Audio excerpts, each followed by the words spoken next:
Hey, it's yours truly, Kelly Mack, behind the scenes and backstage right here at 106.7 WTLC, and in the studio with us today, the one and only Marsha Ambrosius. How are you? I'm good. How have you been? I have been great. I haven't seen you in a minute. It's been like a year. Yes, and a lot has happened in that year. Absolutely. So when I saw you, it was last July. Mm-hmm. You were in Greenville, South Carolina. Yes. With your partner. Floetry had like a little reunion tour, I guess you could say. Yeah. So will there be a reunion album? Oh, no. It was 2 years back to back of what was Floetry reunion tours, and that's it. That's it. That so was you're for done. the fans. Absolutely. Okay. Yeah. Okay. So when I saw you back in July, I did not know maybe you were with child at the time. I just found out. Okay. So still fairly early. I'd found out early April that I was pregnant. So come July, I was showing a fair bit. Not too much, but enough to say, hey guys, something's happening. Yeah. And kind of revealed from there when I was past the scary part, the first trimester. And when the doctor was like, all clear, you can, start celebrating and make the announcement. So yeah, it's been crazy. It feels like yesterday now, and I'm like, she's 4 months, about to be 5 months old. And what's her name? Nyla. Nyla. Yes. So happy early Mother's Day. Thank you. You're welcome. Now, I'm a mother as yourself. And so happy early Mother's Day to you too. Thank you. And when you and I first met, it was in Philly when I used to work for Power 99 WDAS. So my son had a huge crush on you. Aww, at the time, he was 16. No. Yes. He's 22 now. Oh my gosh. First of all, I remember that t-shirt I got in Urban Outfitters, the shorts I got from there's a thrift store on South Street called Retrospect. Okay. And they expanded and got a bigger store. I remember this whole outfit. Yeah. Wow, I hadn't even pressed out my hair yet. That's so wild. And he's holding the album. That's yes. 16, And that feels like yesterday. Looking at that pic. 22, and he still has a crush on you. Oh, just thought I'd throw it out there. So but you are a mother now. Yes. Now, are you married, engaged? Engaged to be married, yes, and got proposed to on our baby shower. So it was very special, very unexpected, as, we're just celebrating the life that we're about to bring into the world, and out of nowhere and very, very perfectly done, I was proposed to right there and then. So I think I cried for like 30 minutes straight. So the video clips that my family did take of the proposal, they have to edit down where I cried and then celebrate. So it was really, really cute. It was cute. Oh, that's what's up. Oh my gosh. Okay, so have we set a date yet? The date is difficult to set only because all of my family are overseas, well, most of them. And then his family in both Buffalo, New York and LA. It's trying to get all those people together for like one day. Yeah. So I think a destination wedding is in the cards, and we can just thinking that, spin it into a vacation and just have everyone together to celebrate what it is. So I don't know, we might get married in Vegas or something. Hey, okay. Something fun. Now, do you expect a huge wedding with a huge attendance, or are you going to kind of keep it smaller and private? I've never been one to do the whole, I need the dress and the moment. It's all about me. It's like, and it's too much money. So it's going to be very condensed. And like I said, if we get to plan out, in enough time for the family to do a vacation, that will be as many people that can attend that part. But the actual ceremony, it'll be immediate and fairly intimate, and the ones that matter will be there. Absolutely, as they should be. All right, so we talked about the baby, we talked about the love life, the wedding plans eventually. Right. Let's talk about the career. What's going on with Marsha right now, career-wise? Of course, I know you're touring with Eric Benet. How's that? It's amazing. I think when in having my baby, that's the most time I had off of work. And it wasn't during the pregnancy. During the pregnancy, I did 2 tours. I did the Floetry second reunion tour, and I did Love Jones the musical up until my 8th month of pregnancy. Oh, you go, girl. So I was like, okay. And the only reason why I didn't continue is because I couldn't travel. The tour took them to the East Coast, and I currently am on the West Coast. My doctor was like, unless you want to have the baby on an expressway somewhere, no, we don't want that. You might want to stay put. So after having her, it was like 2 months in, and I'm, kind of twiddling my thumbs like, oh, I feel a bit better now, waiting for the call from my manager. And it was like, so are you ready to go back to work? Right. And I was like, sure. And so, well, Eric Benet is going out on tour. You want to go and join them? Sure. It's what mothers do. We go back to work. Absolutely. And here I am on this tour, and luckily for me, the duration, the timing of everything kind of worked out, because I do have a new single called Laya that me and my fiance wrote together. Nice. And radio's been loving it, and been able to be in every city and get in front of the people and promote that part.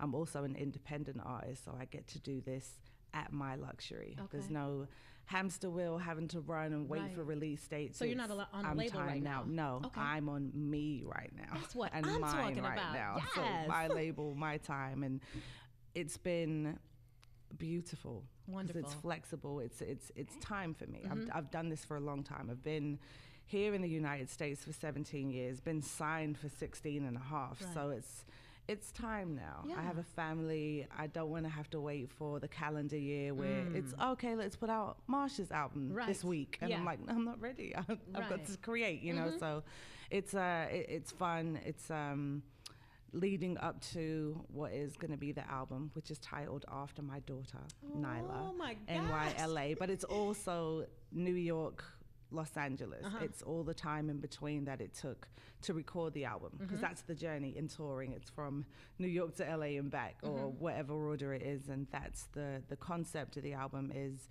the journey and the love that happened because of it. So my daughter and the journey. And you keep speaking about your daughter. So two things. Number one, do you plan on having any other kids? Who knows? Okay. Everyone keeps saying this. I don't know. Okay. like this one, a beautiful surprise as she was. We'll just see how it goes. Yeah. I just, you get to that point in your life where, can I even do this? Is it going to happen? Right. And it does. And I'm like, oh, that wasn't as bad as I thought. I geared myself up to believe that this was going to be the most traumatic thing ever, because I was so afraid of child. And who wants to give birth to a baby? Right. There's no easy way to do this. So by the time it got to that 11th hour, it's, oh gosh, I'm going to have a baby. Right. And no other woman can describe a contraction to you. That was my thing. So what does it feel like? Oh, you find out. What does that even mean? Right. What does you'll find out mean? Yeah. Is it like a period? Is it too much information? But it's the things that you go through as a woman. So by the time my daughter was a week late and I was induced, and it was over a period of 24 hours before I even had her. So I was administered the drugs that they give you to start it all off at 10:30 in the morning. I didn't feel a real contraction until midnight. So when I felt that contraction, I still can't describe it. I just knew that I was shaking and it felt like I was going to have a seizure. And I was like, okay, I can't handle whatever is happening. I can't handle it. Right. Epidural was fine. And then come the next day, 6:26 p.m., she was here. It was a couple of pushes and ta-da! I was like, that was it? Really? If I could plan it the way it happened for her, I would have 10 kids instead of 10, 15 That's a lot of kids. It's a lot of kids. The full basketball squad will make it work. But yeah, if I could guarantee and bank on that actually happening, I'll probably have some more. Yeah. I recently watched an episode of Love and Hip Hop, which I typically don't watch, but my son does. We do. I think we're like 4 episodes behind. So if you're about to spoil anything, go for it. I'm not going to spoil anything. But, the spinoff show with Jocelyn. Oh, gosh. Did you see how she had the baby live on TV? Oh, she did? In her reality show. Oh, yes, honey. I didn't. Yeah, so she was like in the pool. You know how how they the water birth? She couldn't go through with it. She got those contractions, and she was like, real. She was supposed to do it with a midwife at home. She was like, somebody take me to the hospital. Yeah. She's like, turn the cameras off. Yeah, because you do plan, and then it gets real, and you're like, whatever you were thinking in your head, like, no, I want a natural delivery, no drugs, and there's no trophy for any woman who had to do it anyway. Right. Whether it's a cesarean, and that's not a choice. It's just it happens. It Team happens. cesarean. So my mother had 2 with both me and my brother. So it's like I was gearing up for what that would mean. There's no trophy for that. Right. We're women. We're designed to do what we do as individuals, and kudos to all those mothers out here. Absolutely. And speaking of you being a mother, I just can't help it, but I see your baby and your fiance out in the audience. Can we get him on camera? You can't. Is she asleep?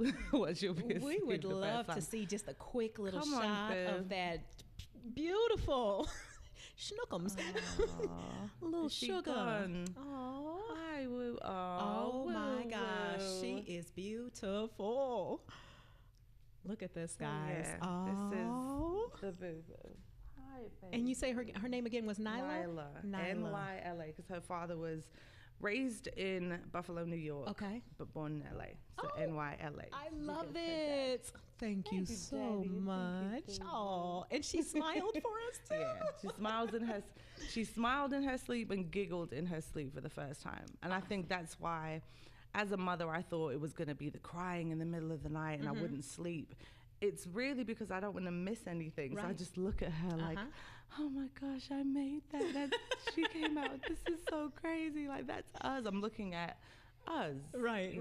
Now, has she laughed out loud yet? Oh, yeah. Oh, I love her when dad they do makes that. her laugh. Like, I don't know what he does. It's like a weird Casey and JoJo voice. And she just finds it hysterical.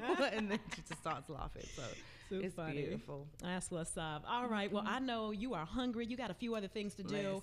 But we got like a few more questions and we're going to get to it.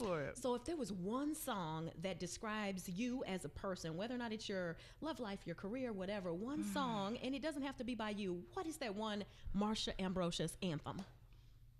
Oh, anthem. There's too many things, but the one, I don't know, it might be Prince, Computer Blue. Computer Blue. Yeah. Okay. All melodically, that empowers me. Nice. There's something about that. Okay. Now, if we were to go digging on the internet for you, social media, Google, everything, what's the one thing we wouldn't find? Probably some naked photos. I don't think there's any of those floating around. That's Maybe good. some sex tapes. But the only sex tapes you would find are a mixtape series I did entitled Sex Tapes. Okay, so gotcha. They have a lot of Prince, Marvin Gaye, Isley Brothers. I got really, really sexy with it. Okay, so, okay. Yeah. One artist that you would love to work with that you haven't had an opportunity to do so with yet? Oh, man. Well, actually, I was going to say someone, and then I just realized that I just found out that I did. Indirectly. It's okay, just tell us. Okay. Who else, babe? Come on, shoot some names. Do you know who I haven't? Ty Dolla $ign. Okay. We've always seen each other in passing, and I fell in love with him a long time before he was actually an artist. He was really on the writer's scene, and he had a demo for Trey Songz called Fumble. And I believe that Trey Songz did song, that by the song. way. But no, Ty Dolla $ign's version of that. Dope. You so make Ty Dolla, let's make it happen. Come on, let's finally get in the studio. Okay. And something else a lot of people wouldn't know, because I did not know this, and don't smack my wrist. No, I'm just messing with you. I did not know that you wrote Butterflies by Michael Jackson. Why? No, do you know what? To whoever doesn't, it's because I have heard that before. It just sounds like, oh, Floetry did a version on their album, and it's not a version. It's really my demo that Michael, like I know him, I do though. Michael MJ, my homie, that he heard before our album came out. So this was the demo that stemmed the conversation that Michael Jackson calls down to the studio and is looking for that British girl that wrote that song, that I ended up in the studio with him, telling him what to do, how to do it. And it was just overwhelming. I was 23. Oh, wow. I was 16, 17 when I wrote it, because I was in love with a guy that worked at McDonald's, sweeping the floor. Had a crush on him. Don't even know what his name is to this day. Wow. And that's where the song came from. So by the time I got to the United States, I'd partnered with the producer that did a lot of my favorite Jill Scott songs. Right. So The Way, Long Walk. And I was like, okay, Andre Harris, I've got this song called Butterflies, played the chords, and we produced and did that together. And before I knew it, Michael Jackson hears it, and rest is history. When you press play, You don't know who's him, who's me. Right. It's a perfect song. I'm playing it on my show today. Perfect. How about that? Perfect song. And finally, you come to Indy often and you show the city love. Is there somewhere you love to go when you come to the city, like whether or not it's a restaurant, a shopping mall? I always end up at Wild Eggs. Okay. The first time I did was because I was, on a very vigorous tour where there's barely any time off. It was a show every night. And I was like, oh, mimosas. There, let's go right there. And then fell in love with the place and still go every time I come. Okay, and it's called Wild Eggs. Wild Eggs. I haven't been yet. Yeah. It's on my list of things to do. Okay, breakfast, brunch, Wild Eggs. All right. And do we have a release date on that album yet? Well, since it's me that's in control of this release date, you're taking your time. Taking my time, but it is complete. But I do get little pockets of something else that I'm inspired by. Okay. Like I wrote a song yesterday and I was like, oh gosh, we've got to get home and I've got to record this, and maybe it makes the cut, maybe it doesn't, but now that Laya is moving up the charts on radio and everyone's loving that. Once that's in position and I'm getting enough traffic in to make it known that my album is coming out, strike while the iron is hot. Okay, awesome. Well, keep us posted so we can continue to let your Indy fans know. See, everyone knows. My mind, see? Everyone. Listen, because we know each other from too Philly. Many places. Yes, exactly. Right. Philly, South Carolina, and now Indy. Exactly. Well, again, Marsha Ambrosius, thank you for taking the time to stop by WTLC today. I wish you nothing but the greatest in motherhood and the career and love. And I can't wait to see those wedding pictures later on down the line. You will. Appreciate it. All right. Thanks, sis. Thank you. All right.